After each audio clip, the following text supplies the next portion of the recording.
What's up, folks? Welcome to Nino's Corner.tv. I'm with Larry Johnson. Now, Larry Johnson is former CIA Intel Analyst. How many years did you work within the CIA? Was it over 20 years? Oh no, are you kidding? I lasted 4 years. I got Oh, fed up and left.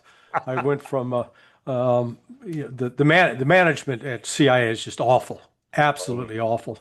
So I left there after 4 years. But my last year there, I got two exceptional performance awards. I can show those to you here. And I moved to State Department to the Office of Counterterrorism.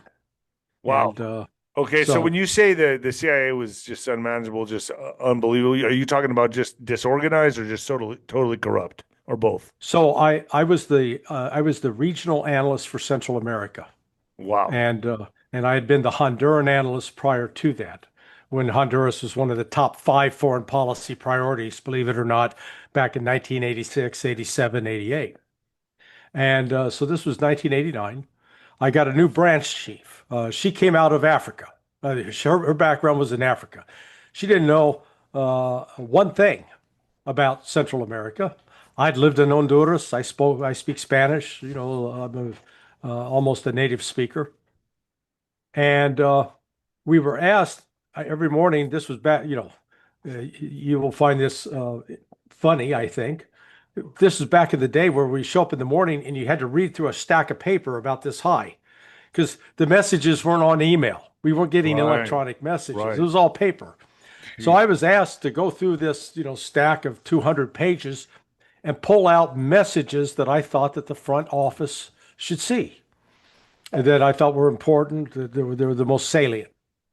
Well, unbeknownst to me, my branch chief, she was doing the same thing. The problem was she had no expertise on anywhere in Central America, much less Honduras and the conflict with the Contras and the Sandinistas. And so she was pulling out stuff that was just crap. Okay. Well, I didn't know this was going on. So uh, I came up, it was time for promotion. I go in to sit down. I was in the top 10% of analysts in terms of writing for current production. I was writing for the presidential daily brief probably twice a week. I was a good briefer. I had written what they call a hardcover. So I checked all the boxes for promotion. And I walked in, they said, well, we're not going to promote you because we got questions about the integrity of your analysis. And I went, what? So I get a little bit of Irish in me. I was furious and came to find out that this boss I had named Mary, she was sending up a different set of messages than what I was sending. And instead of a manager, the first day when they get two different sets of paper, calling us both in saying, Larry, why are you giving me this and as opposed to what Mary's giving me? And I could have explained to know what she's doing, but I would have said cleaned it up and made it diplomatic. Instead, they let this go on for like a month. Jeez. Yeah, that's so. At that point, I said, I'm getting out of here. I was fed So up. is it not as organized as people think it is? Are you familiar with the cartoon character Dilbert? No, but I can imagine. Yeah, Is that the one that's it's a Warner clown. Brothers? Oh no, it's Dilbert is this pudgy, short, unattractive bureaucrat, and so yeah, no, listen, the CIA, I could keep we could spend the entire hour. I can give you one story of incompetence after another. Wow. So and it's politicized, but it just it's a bureaucracy, big bureaucracy, and as such, it tends to serve the bureaucracy as opposed to pursuit of truth. All right, folks, before we go any further, this is going to be one hell of a podcast. I got to say, it's going to be big. What if I told you that nearly half of thyroid patients in a clinical study stopped needing thyroid medication just after 10 red light sessions? That's right. In a groundbreaking Brazilian trial, 47% of patients with underactive thyroids discontinued their medicine entirely and maintained normal thyroid function for months. How? because red light therapy directly stimulates a mitochondria in your thyroid gland, folks, which helps regenerate tissue, reduce inflammation, and restore natural hormone production.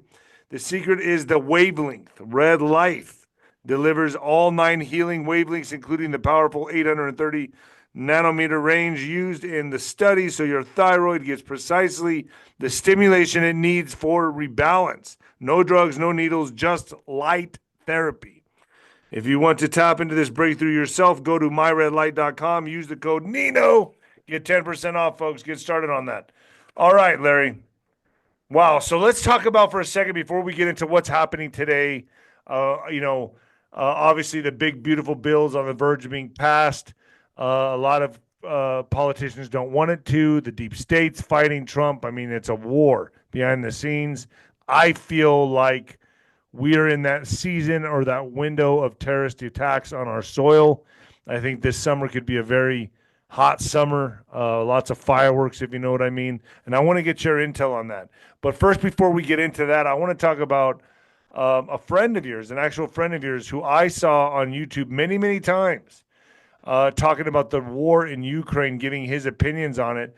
U.S. finally confirms American dating coach. I guess he was a dating coach turned Kremlin shill, died in Ukraine. So he started off talking about dating on YouTube, correct? And then he went into the truth about Ukraine war. Yeah, well, I was just going to say that he started off giving advice to young guys in their late teens, early 20s about how to be men, how to deal with women, and he was he'd been married at least once, I think, and he was now in Ukraine. He'd married again and had a couple of small kids. He was a very engaging guy. He's smart, spoke 2 or 3 different languages, and a good analyst. And so I forget how we first came in touch with each other, but he reached out to me because I had been writing and doing some commentary on the war in Ukraine early on, and reached out, and then we did several podcasts together, just like you and I are doing. Yeah, I remember he was very voiced, opinionated on what was happening in Ukraine. And in many times I'd see him on video, almost like in fear of his life. He was very worried, correct? Yeah, he was always cautious to not show what was happening outside the apartment. He wasn't giving locations away, but he was very critical of what the Ukrainian government was doing. And finally, they came and arrested him, put him in jail. While he was in jail, he was being extorted by criminal gangs, and ultimately, through the harsh treatment, they killed him. And he was in constant contact with you, correct? We were, when he was out of jail, we were in regular contact. Once he went in, it was just sporadic after that. And I know that he did try, he was jailed. They let him out. He got on his motorcycle. He was trying to figure out how to flee the country. And as he was doing that, he called me. It was probably like 9 a.m., 10 a.m. in the morning where he was. Well, that's 7 hours earlier here. So that was like 2 or 3 in the morning here, and I was in bed.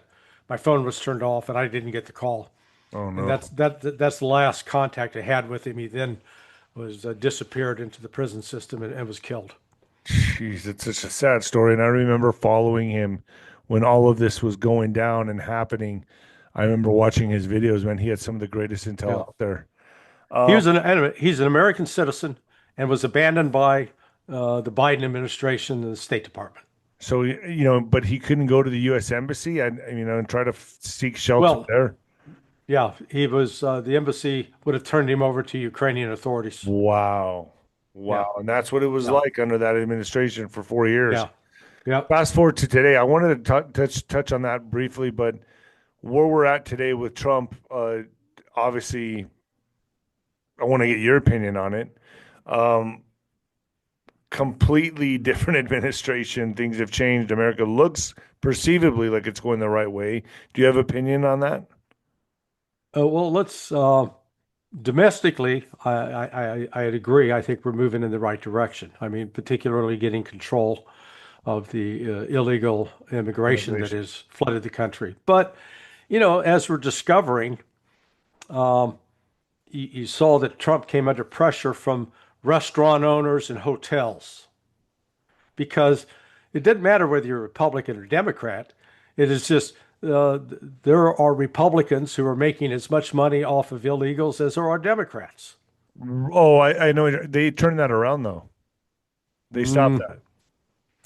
it's just this. If I saw the news story wrong, that Trump was getting pressure to lighten up Well, on that. I heard about the hotels and what farms that he was Yeah, allowing farm them workers. yeah, but I heard I brought that out on my podcast and I shined a light on it. So did some other podcasters, but I heard they turned it around. I'm not fully sure, There but was, I know we put a light on that. Yeah, it was in like, fact, even here in Florida, believe it or not, um, there was pressure to not fully go comply with getting rid of the illegals because so many of them are employed by farmers to pick crops. right. So my So, point is yeah. that we get this political rhetoric, and then we get the actual where the money's involved. And I always believe in follow the money. In fact, part of my consulting business over the last 24 years has been focused on doing international financial investigations, tracking money laundering, tracking product counterfeiting. So domestic, we're okay. The concern I have is on the international front. Trump I took him at his word that he was going to stop getting us in needless wars, and he seems to be not following through on that. The war in Ukraine would be over now if the United States simply pulled out, pulled our personnel out, stopped the flow of money and arms, and stopped the flow of intelligence. That war would be over. Instead, we're continuing to send all the money, the weapons that were approved during Biden. They're still in the pipeline, still going forward. We're still sharing intelligence. So we've got that. And who And would know then, better than a CIA Intel analyst, right? well, I just, this entire war was provoked by us. And you can see over my shoulder, there's a book by Scott Horton. He's written an extensive document of how when the Soviet Union collapsed in 1991, the Russians were promised by then Secretary, Chief of Staff to the White House, James Baker, Secretary of State, that NATO would not expand 1 inch east. Well, we broke that promise. In fact, Russia made several attempts to join NATO. The last one was like in 2000, 2001. Putin made a direct appeal to George W. Bush. Turned down. Why? Well, NATO it's a moneymaker for our defense industry. And it was the first one to expand NATO to the east was Bill Clinton. And just 2 weeks after we expanded NATO, we brought in Poland, Romania, and Slovakia, I believe, were the three at that time. NATO started a war in Serbia just 2 weeks after that. And Serbia at the time was considered a friend and ally of Russia. So, we embarked upon a military buildup of Ukraine, really starting in 1995. Ukraine, in my view, has been a de facto member of NATO. They've got everything. We've carried out more military exercises with Ukraine on Ukrainian soil than we have with 22 other members of NATO. Okay, there's now 28. Go ahead. Why do you think they would deny Russia's attempt to join the NATO? Because they want to perpetuate wars? Yes. Yeah, that's that's how we make money. Right. This you look at it this way. The United States has never really suffered significant losses in war. We always get all misty-eyed over World War II. In the European theater in World War II, Europe and North Africa, total number of killed in action were 189,000. In the Pacific, total killed in action, and this is Marines, Army, sailors, airmen, 110,000. There were additional 15,000 that died in accidents and from sickness, but I'm talking combat deaths. It was only 289,000 total, or 299,000. Comes in right almost at 300. Well, Russia, in the Battle of Stalingrad, that one battle alone, lost 900,000 soldiers in one battle. Wow. Now, we get up, we lose about 50,000 in the war in Korea. Hey, that's a year of car accidents in the United States, okay? And Vietnam, 12 years, 58,000. And I'm not disrespecting the families out there who lost loved ones in that war, but it didn't cost us a thing. We made money off of it. These defense industries, they got wealthier and wealthier and wealthier. And hey, 2 wars in Iraq, we lost, I think total deaths between Iraq and Afghanistan over, 20 years in Afghanistan, less than 5,000. Again, I'm not insulting or disrespecting the memory of those who died, but for God's sake, it's big business. It's big business. Hey, but what we allow 100,000 a year to die with fentanyl, right? OxyContin. No, I've heard it's even more than that. I have a friend that owns a rehabilitation clinic, and he was giving me the numbers. I couldn't believe it. He said it's over 150,000. Yeah, I lost a nephew. Right. Died my house from a fentanyl overdose. And a lot of these people don't even know what they're getting. They think it's a Xanax or an Adderall pill or whatever, and it's laced and they die. Yeah. You can even lace weed now. I mean, it's just, I mean, nothing is safe. But that's a completely different discussion. We'll talk a little bit of that later if you want to. But what about these peace deals that Trump's making? Obviously, he brought peace to the Congo in Africa. And with Iran, Israel, obviously, after we struck the nuclear facilities that I've heard he was neutralizing threats that the deep state would use against our country, as they use countries as proxies. What's your thoughts on that? What's your thoughts on the peace deals that Trump's putting forth right now? I mean, if you really wanted war, wouldn't he have perpetuated it with Iran and Israel and threw fuel on the fire instead of just striking it and saying that's it, 12-day war is over? Well, that's exactly what he did. So right now, between Iran and Israel, only one country has signed the Non-Proliferation Treaty. And that's Iran, right? That's Iran. Right. Yeah, because Israel still wants this. Oh, yeah, Israel will not sign the Non-Proliferation Treaty. What is a non-proliferation treaty? And to not build nuclear weapons. Right. So obviously Iran can't do it, but Israel can. Right. Yeah. No. What also followed me through with the International Atomic Energy Agency under the NPT does the inspection of nuclear sites to make sure that a country is complying and not building a nuclear weapon. Well, Iran allowed those inspections, had been allowing them since 2003, and Israel will not allow those. Correct.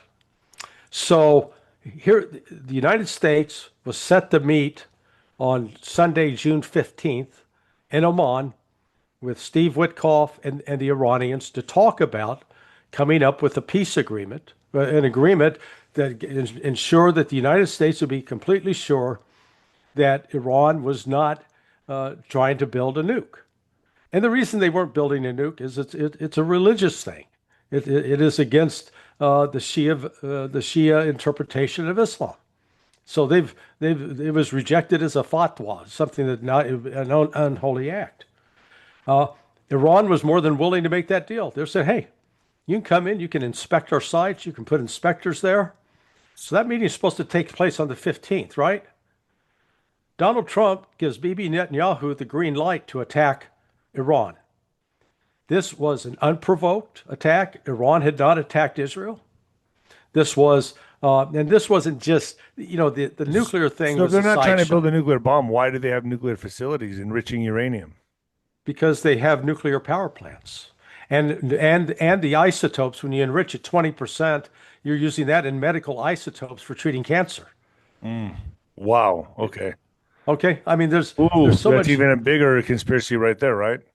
Yeah, I mean, it's just Iran has, Iran's never invaded or bombed a neighboring country.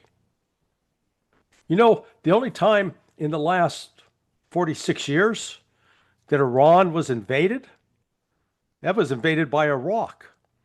Who encouraged Iraq to invade Iran? I would bet Bush. That was us. Yeah. Did I get it? Did I guess it? Yeah. George I mean, that George would make sense to me. George H.W. Bush. Wow. But well, actually, no, I take it back. It was Jimmy Carter and then Ronald Reagan. All right, but they're all part of the same team. So, and then we got pictures of Don Rumsfeld. Remember him, Secretary of Defense, with Saddam Hussein, because the United States provided Iraq with chemical weapons that were used in Iran. So this U.S.-backed war in Iran cost the lives of 500,000 people. How do you think we'd feel if Iran gave Mexico chemical weapons and Mexico attacked us and killed 500,000 Americans? Think we'd have warm, fuzzy feelings? Absolutely not. Absolutely not. So that's why I say, America's got to get over its hypocrisy on this, because they always like to pretend that we're minding our own business, doing nothing, and Iran just sucker punched us out of the blue. No, that's Well, I've absolutely. always said if something happens now on American soil, it's going to be blamed on Iran. It's not going Oh, to be Iran. absolutely. Absolutely. I think So at least you're at that absolutely part, right. we agree on that 100%. Oh, Like whatever 100%. happens here, do you feel, as of right now, we are in a window of terrorism in American soil? I mean, with everything happening within the deep state, with Trump, all the disagreements, yeah. do you feel like at any Oh, time yeah. now it's ripe for the taking? Sure, it is. It's a way to sucker Americans into giving up their civil liberties. Because we saw that happen with 9/11. Patriot And Act. again, understand the ones that carried out 9/11 were funded by the Saudis. I mean, they were getting money out of Right, and that's who Trump's he struck these big deals with just recently, Yeah. right? Well, and the Americans, we like to have we play a double game, because we claim, Iran is sponsoring, it's helping fund Hamas and Hezbollah. Well, I can take you through the statistics on Hamas that since from 1999, August of 2000, up through the present day, the total number of terrorist attacks by the Palestinians in Israel was a little over 600. But of those, only 105 are attributed to Hamas. And that's not my statistics. That's from the Israeli Foreign Ministry. It's on their website. But now, notice the United States, we just helped install a new leader in Syria, a guy named al-Jalani. He was Mohammed al-Jalani. Now he's changed his name back to al-Shara. Well, he was a member of ISIS. He attacked American soldiers. And yet we backed him and put him in power. So we've had a long history in the United States of playing this double game of funding terrorists so that carry out attacks and help us accomplish some of our foreign policy. And keep that boogeyman out there, right? The perpetual war of terrorism. Yeah, as long as it goes hand in hand with the Patriot Act and the funding of wars, and as long as you have that boogeyman terrorist out there, you continually can have wars. Yeah, and you take away Americans' civil liberties, you take away your privacy, and they use the fear factor is used. The reality of the U.S. relationship with Iran, Iran's attacks have always been provoked by us. Example, the bombing of the Marine barracks in Beirut, Lebanon, 1983, as well as the bombing of the U.S. Embassy. Well, prior to that, Ronald Reagan had given permission for the U.S. battleship, the 𝗬𝗓𝗓𝗓, I believe it was, that was launching big shells into the 𝗂𝗂𝗶𝗱 Valley, killing Shia women and children. That's why, so, that's why our Marines were killed and why our embassy got blown up. It was in retaliation for what we were doing. But see, we like to forget, we forget the fact that there was a democratically elected president in 1953 in Iran named Mossadegh. We got rid of him. Kermit Roosevelt was the CIA chief of station, led that operation to get rid of Mossadegh, and we installed the Shah. So we've been very active at these regime change. Let me just point out one other interesting oddity. In 1981, in February, Mossad went to the Reagan White House, accompanied by the CIA, and asked permission to sell U.S. weapons to Iran. Israel, because Iran tried to buy, those, we just blew up some Phantom F-4 jets. Those jets were 60 years old, dude. I mean, they're old enough to be your father, okay? and so when the Ayatollah took over in 1979, and they had held the U.S. Embassy personnel hostage for a year, Iran tried to buy tires for those F-4 jets. U.S. said, "Oh, we're not giving tires for them." Yeah, yeah, they needed new tires, and so the U.S. said, "Oh, hell no, we're not doing that. We're mad at you." And then the Israelis came and said, "Hey, can we do it?" And we said, "Okay." And so from 1981 on, the U.S. was allowing weapons to be, and Israel was selling weapons to Iran because Israel hated Iraq at that time. Iraq was the big enemy, not Iran. And, that all came to a screeching halt in October 1986. I just started my work as an analyst on the Central America project, and lo and behold, 𝗬𝗂𝗃𝗓𝗏 gets shot down. They shoot down a CIA plane carrying weapons to the Contras. And that exposed the whole Iran-Contra affair with Ollie North selling all over North. I remember that as a kid. Surface-to-air missiles to the Iranians. So, like I said, the history is very, very complicated. But right now, we're getting it all boiled down and we're the good guys, they're the bad guys. Except Trump could have stopped this attack on Iran. Instead, he allowed it to go forward. Israel carried out an incredible intelligence operation because I guarantee you what they told Trump was, give us the green light. We're going to decapitate this Islamic regime. We're going to kill all these people in just one day. They'll collapse and we can put a new ruler in. And Trump believed him. Well, turned out, yeah, they killed a bunch of people, but and they disabled, through a cyber war attack, disabled the computer network and the air defense network, and they thought it was going to be down for a week, which would have gave time just for Israel to run over them.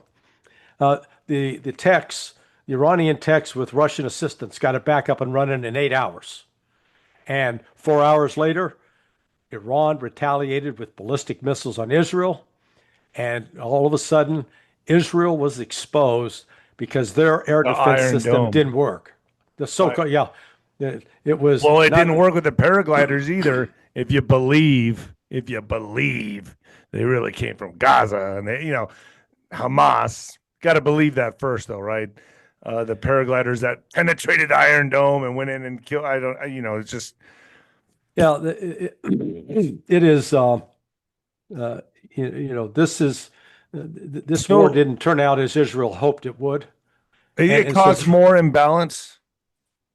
Yeah. Well, what it's done is it punctured the myth of Israeli invincibility, but it also exposed the U.S. weakness, because this entire end, the bombing. We've now learned that the Trump White House gave the Iranians a 2-hour heads up. Hey, we're coming. We're going to bomb these plants. So they really could have moved out a lot of important chemicals. Not only could they did. It had already been removed. The amount of material, which would have weighed about 7,000 pounds, you could load it up in the back of a Tacoma pickup truck. Okay. Really? Yeah.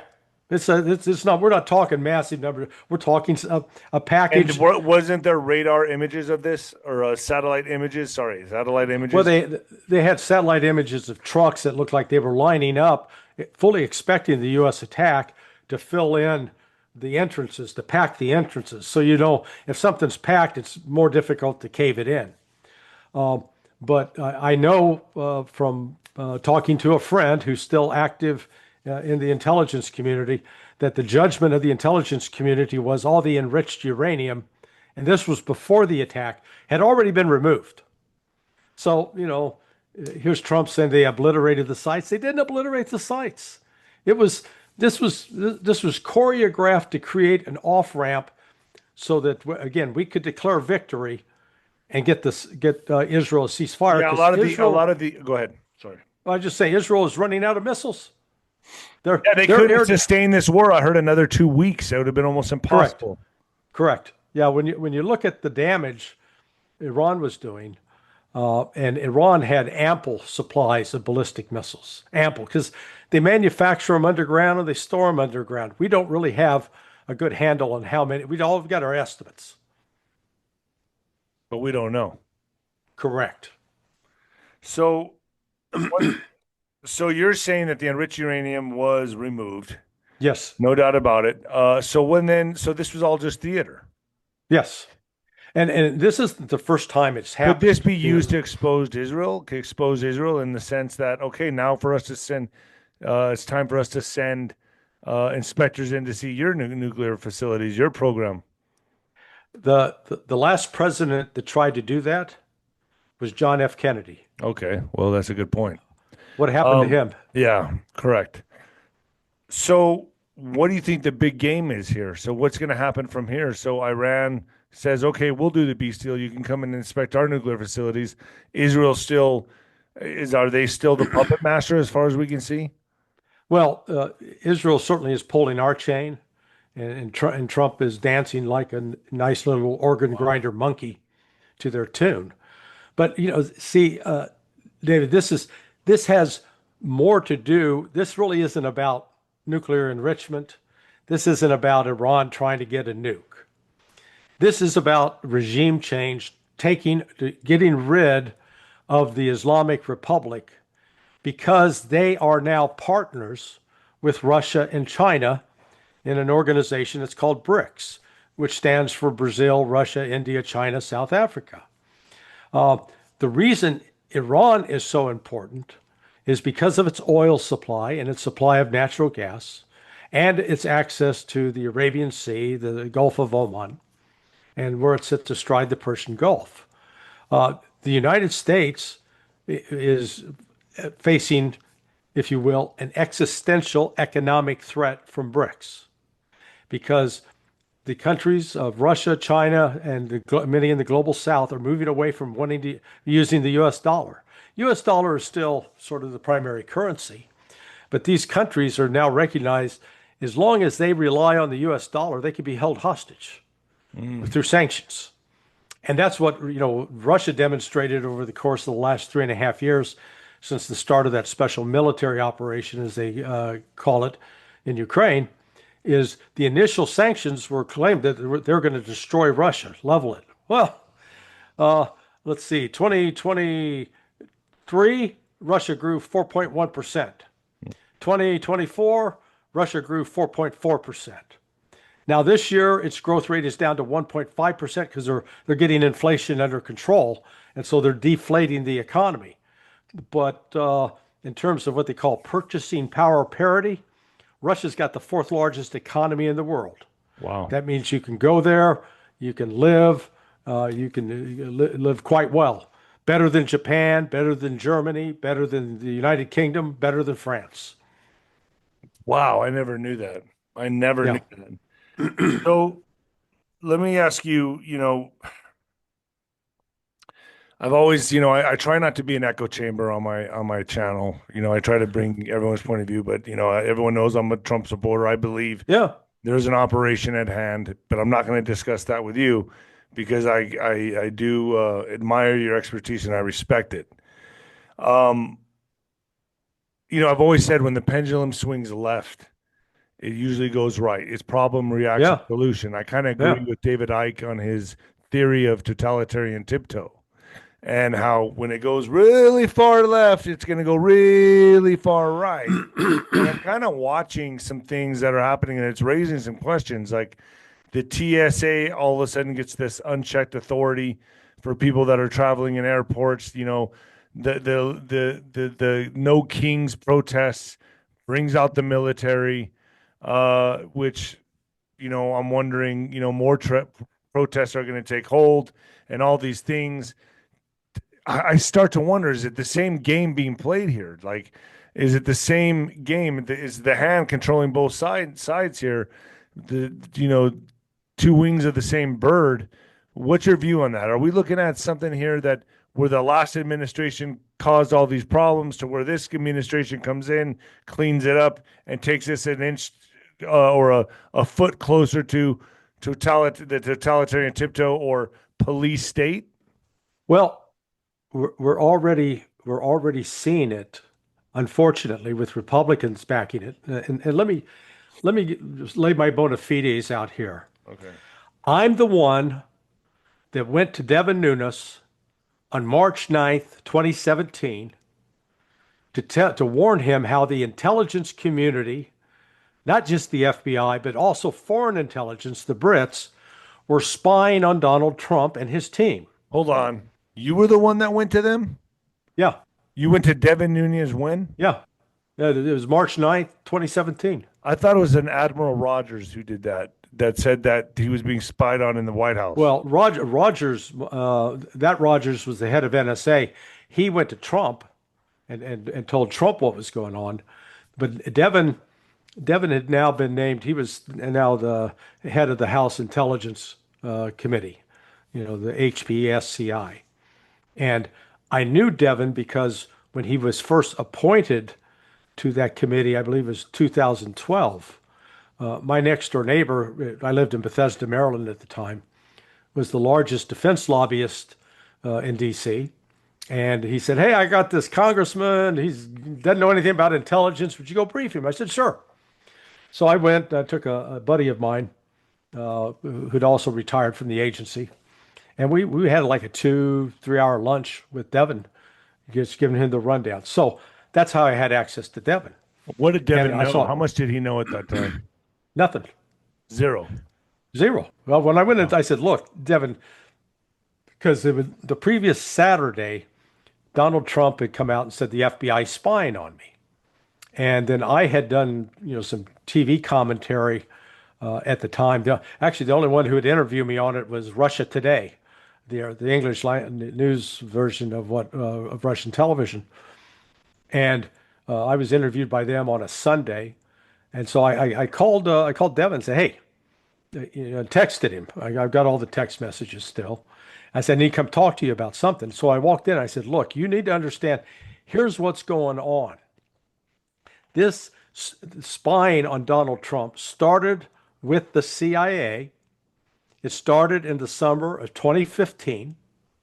And at the time, it wasn't just focused on Trump. It was spying on everybody, all the presidential candidates, Cruz, Marco Rubio, even Bernie Sanders." Wow. But as the primary went on, they narrowed in on Trump. However, British intelligence was cooperating and playing a major role in this. Why?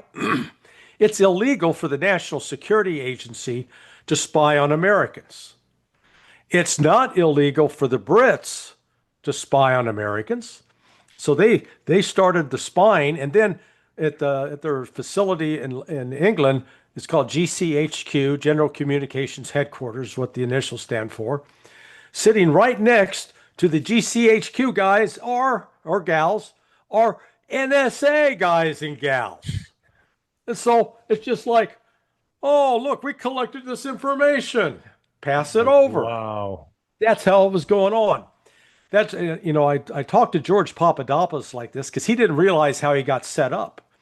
In the summer of, he was in London in August of 2015. And so he starts reaching out. He has Corey Lewandowski's number. And he gets in touch with Corey Lewandowski, Trump's campaign manager at the time. And said, I'd be interested in hooking up with you. Boy, after that, 𝗧𝗂𝗂𝗁𝗃 intercepted that communication. Papadopoulos then became a target. And so out of the blue, like in February, late December, January, he gets offered a job as a vice president at this company. The company he was working for was a front company. Jeez. Okay? And at that time, they introduced him to this a guy named 𝗬𝗵𝗶𝗀. He's from Malta, a British intelligence asset. And he starts talking up Papadopoulos about the Russians. The entire effort to paint Trump as a buddy of Putin was started by the CIA and the This FBI is the Russiagate. Yeah, in conjunction with, okay, they were all collaborating on this. But anyway, so this is what I explained to Devin. And I said, here's the name of the person. You knew all about this. Yes. Wow. I was writing about it at the time. Nobody paid attention to me. So, armed with that information, Devin went, I think 3 or 4 days later, to the White House. If you recall, that was in March of 2017. When he came out of that meeting, out of the White House, he was attacked by reporters. And then they kept going after him. But based on that information, he then turned 𝗃𝗃 loose to do the investigation. Have they tried to contact you? Go ahead. Yeah, but I'm the one that started that. Have they tried to reach out to you? Because I know that 𝗃𝗃 has made references to Russiagate saying, get ready for major arrests and things like that. Have they even tried to reach out to you for any kind of... Nope. Nothing. No good deed goes unpunished, my friend. I live by that. That's one of my favorite sayings. Yeah. So they have not reached out to you at all. You'd be like, to me, one of the... Really? Yeah. Yeah. It is, Devin, I still have occasional communication with Devin, but they never called me back in to say, okay, hey, help us flesh this out. Help us identify. So does that tell you that they're really trying to do nothing? Ding, ding, ding, ding, ding, ding, ding, ding, winner. Winner, chicken dinner. Yeah. Hey, look, we're going to get all the JFK files released, right? They haven't released them. Going to get all the Jeffrey Epstein files, right? Haven't released them. Wow. And now look, so I'm not here to attack Trump. I voted. No, and you're on a big Trump channel right now, but I try to not be an echo chamber. I like to listen to all points of views and intel. So this is very valuable to me and my audience, and I really hope they're paying attention here because I like to bring it all. I bring on everybody, and I find this very valuable. So I thank you so much for what you're doing. Yeah, it's just, release the information. 100%, I agree with you on that. What are we waiting? One of the main reasons they're holding the JFK files back is because Israel is directly implicated in that. Wow, that's what I've heard. And it's and I'm not manufacturing this out of whole cloth. The month before. Hold on, but we can't talk about that on YouTube, by the way. Oh, we can't? No, believe it or not. So, but I know what you're getting at. I know where you're pointing fingers. I know that for a fact. We can talk about it more on Nino's Corner.tv if you want to go there and talk about it. I would love to dive into. Yeah. But be happy to do that. But let's talk more about. Okay, let's talk more about. Let's kind of shift gears for a second because here we are. Well, actually, let me. I was going to tell you how this was a choreographed ending to this 12-day war. Right. In 2017, there were reports that Syria had used chemical weapons on its people. And in response to that, Donald Trump ordered a strike. Well, we're going to show them. And the same thing happened in 2018. Those were all staged events. Jeez. The chemical weapons were done by British intelligence, working with this group called the White Helmets. It was complete. It was a false flag event in order to get the United States to militarily attack. However, I knew it from friends I had at the time who were in the operations center at Al-Udeid Air Force Base, that the general who was running that air operations center got on the phone with his Russian counterpart to say, "Hey, Vladimir, listen, we're going to be bombing this airfield here in about 8 hours. So you might want to, clear out your personnel and get any sensitive equipment out, because we're going to be attacking with this number of missiles, and we're going to come in." You gave them all the information. It was all coordinated. So, yeah, they let him know. Yeah. And we did the same They sent a telegraph before they we do did it. the same in 2018. So what happened here? Trump lets the Iranians, "We're coming to bomb. We're going to have a big show." So and then the Iranians then said, "Okay, we're going to attack Al-Udeid. Get all your people out." Qatar, you're talking about. Yeah, that's in Al-Udeid Air Force Base. That's right outside of Doha and Qatar. Yeah. Okay.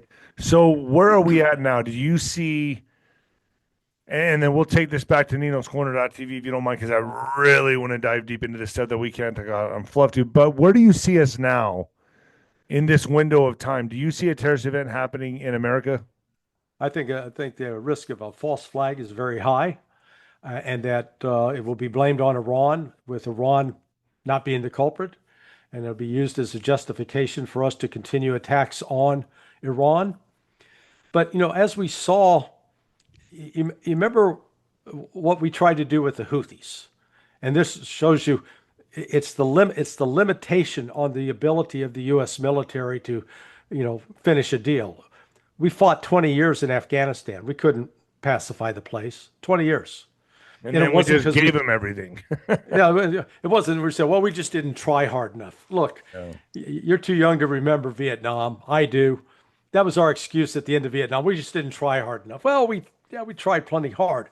So first, Lloyd Austin under Joe Biden, they launched Operation Prosperity Guardian, and they started attacking the Houthis.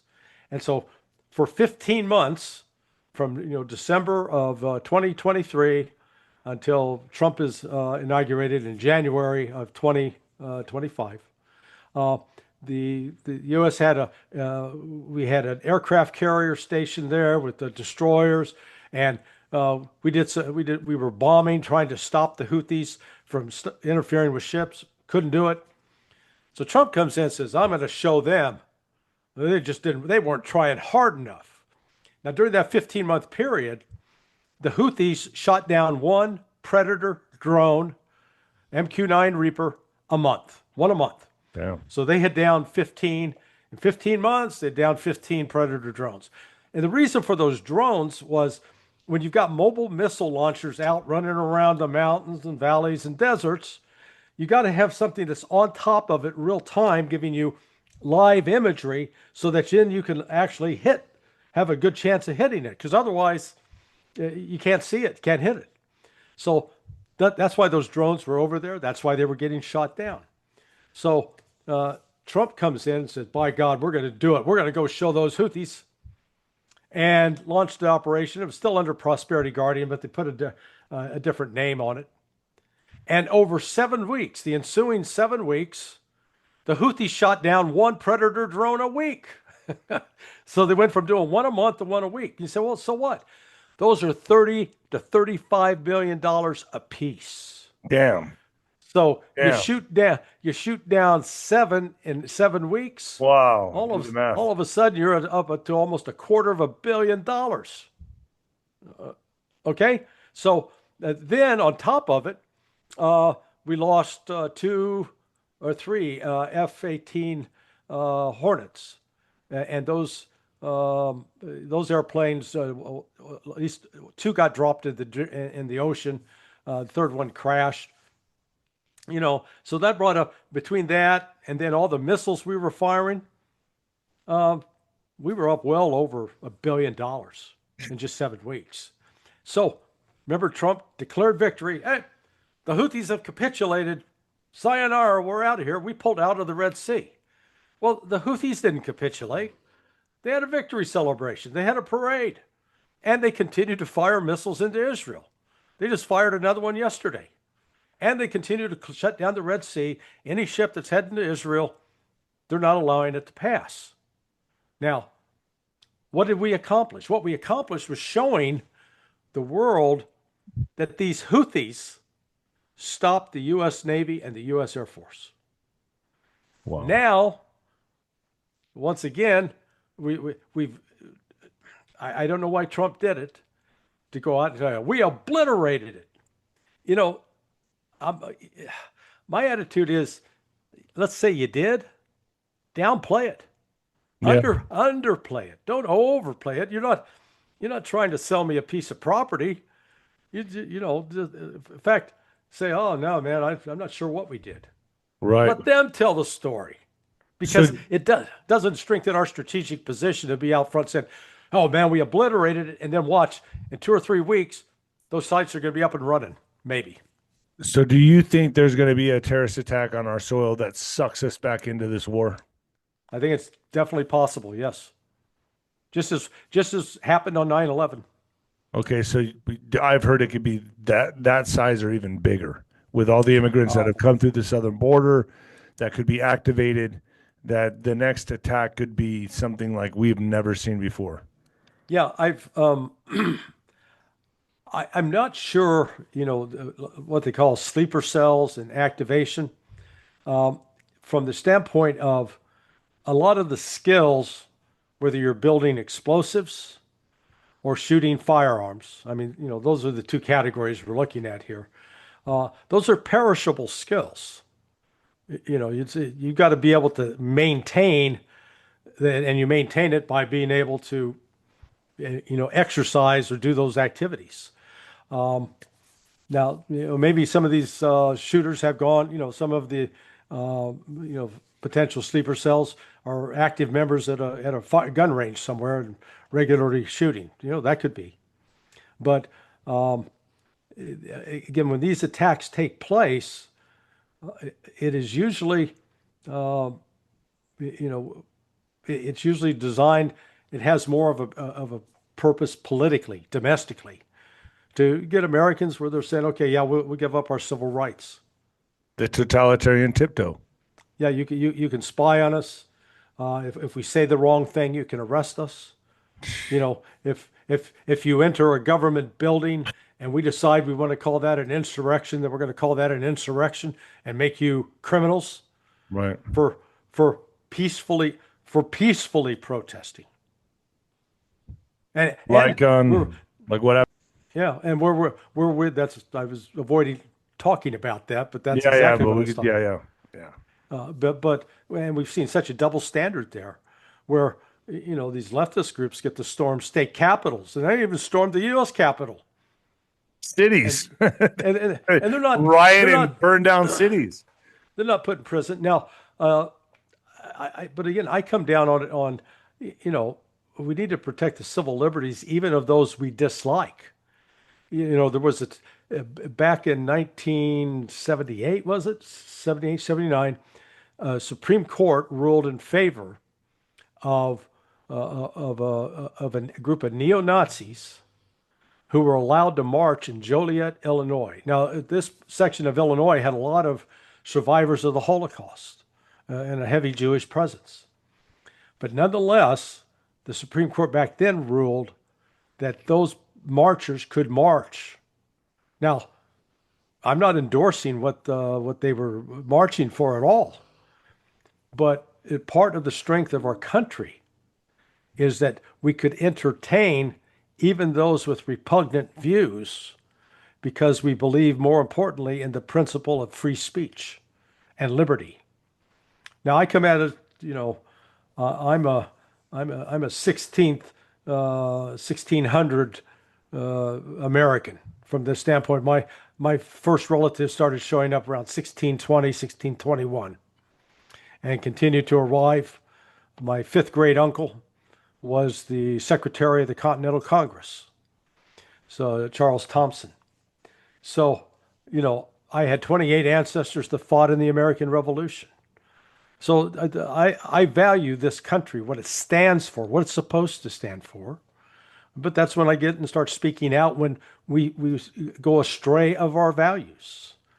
And, you know, it's one thing, like with protests that have erupted, we're very selective at who gets to protest what. Right. There are certain countries and certain protests that you're not allowed to do, and others where you are allowed. And it's just, my attitude is I believe firmly in the freedom of speech, no matter as do I. how objectionable it is. Larry, I appreciate you coming on. This was amazing. I'm going to put this up on YouTube. The uncensored, unedited version will be on ninoscorner.tv, folks. Could we do a part 2 on this? Can we continue this conversation on ninoscorner.tv? Would you mind? Yeah, that'd be fine. I appreciate you. Stay with me, sir. Larry Johnson, Okay. where do people go to find you? Or do you have a... Yeah, I'm at sonar21.com, SONAR 21.com. That stands for Son of the New American Revolution, 21st Century. 24 or 21? 21. Okay. So sonar21.com. And number is 2121? Yep. Got it. Sonar21.com. I'll put it there at the bottom of the video, folks. Click on it. Support them. Give them a follow. Larry, stay with me just for a second. Okay. God bless you, sir. Yes, sir.